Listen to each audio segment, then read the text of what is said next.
Even if you haven't lived through the same struggle, you can still try to imagine their pain and offer help. The ability to place yourself in another person's shoes, with or without having had a similar experience, is typically called empathy. By this definition, empathy is a powerful motivation to love those around you. It precludes unfair criticism and presumptuousness and motivates us to help people who need it. This kind of empathy can help us become better neighbors, friends, and parents as we consider how to treat people the way we'd like to be treated.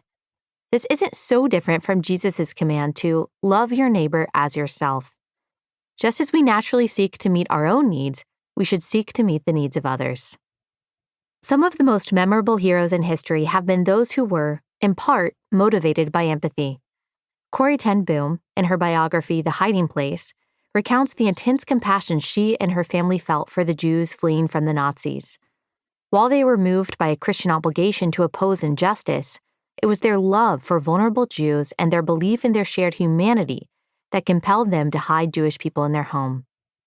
They saw and felt the pain of their Jewish neighbors and placed themselves in front of the target. In a way, Jesus embodied empathy when he took on flesh, suffered the human experience, and bore the burden of our sins by enduring a gruesome death.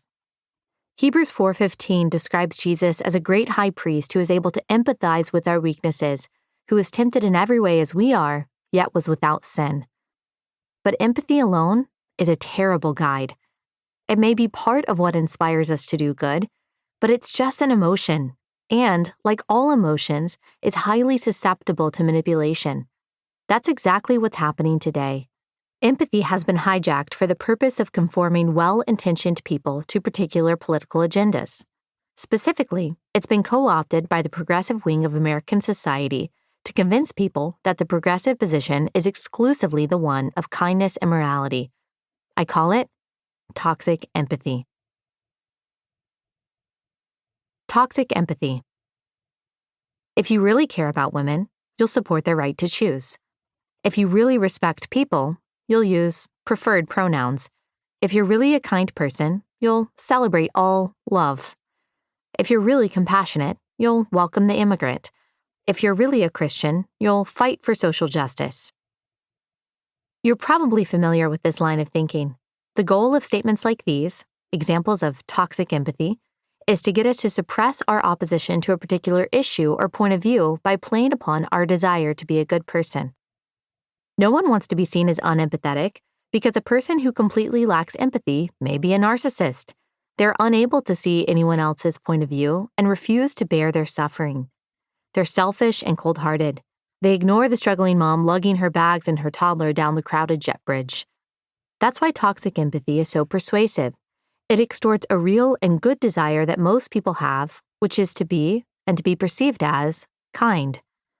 But empathy and kindness are not synonymous, and neither are empathy and compassion. Kindness describes how we treat someone, either in word or deed. Compassion means to suffer with someone who's struggling. Both kindness and compassion are necessary components of love. But empathy literally means to be in the feelings of another person. Empathy by itself is neither loving nor kind. It's just an emotion. Love, on the other hand, is a conscious choice to seek good for another person. The erroneous conflation of love and empathy has convinced the masses that to be loving, we must feel the same way they do. Toxic empathy says we must not only share their feelings, but affirm their feelings and choices as valid, justified, and good. This confusion has not only made us a morally lost people, but it's also harmed the very people empathy mongers claim they're trying to help, the truly marginalized and vulnerable. Empathy for the desperate, pregnant woman may lead us to support her choice to have an abortion, but this empathy can blind us to the reality that abortion is a brutal procedure that kills a valuable person and leaves a woman with physical, emotional, and spiritual scars. While empathy for someone who is deceived about their gender may lead us to affirm their stated identity, it is not possible to become the opposite sex, and this lie leads to policies that compound their deception and jeopardize the safety of women and children. While empathy for a gay person may bid us to celebrate their lifestyle, redefining the family endangers children and can inhibit gay-identifying people from repenting and following Christ. While empathy for the